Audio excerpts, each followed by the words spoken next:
چې مړي له غسل ورکړو نو اوس په ده باندې غسل کول لازم دي او که نه دي لازم. ګران کتونکو دا یو مهم سوال دی ملګري کړی نو ما غوښتل چې تاسو سره په دغه کلیپ کې شیر کوم چې تاسو ته هم د دغې مسلې خبر راشي. ګران کتونکو چې کله یو مسلمان یو میت ته یو مرده ته غسل ورکړي نو اوس په ده باندې غسل کول دا لازم او ضروري نه دي، ها بلکې د دپاره مستحب دي. لکه څرنګې د حضرت ابو هريره رضی الله تعالی عنه مبارک نه روایت دی. دا مبارک فرمایي چې نبی علیه الصلوة والسلام برکو فرمایل من غسل میتا فلیغتسل ومن حمله فلیتوضا او کما قال علیه الصلاة والسلام. او دا حدیث چې دی ابو داود شریف رانقل کړی دی.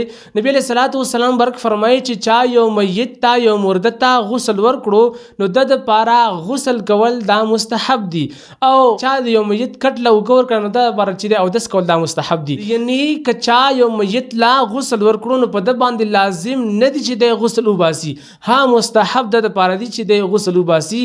که ویستلو نو د دپاره اجر او ثواب دی، ښه خبره ده. کوي نه ویستلو نو دی ګنهګارېږي نه. لکه څرنګې فتاوی شامی د غسل په مستحب وجو کې چې دی یو وجه دا هم رانقل کړی دو چې کله یو میت لا څوک غسل ورکړي نو د دپاره مستحب دا دي چې دی په خپله باندې غسل وباسي. نو دې د وجې نه که چېرته یو میت ته څوک غسل ورکړي نو په ده باندې لازم او ضروري دا نه دي چې دی غسل وکړي، ها د دپاره مستحب عمل دی چې دی په خپله باندې غسل وباسي.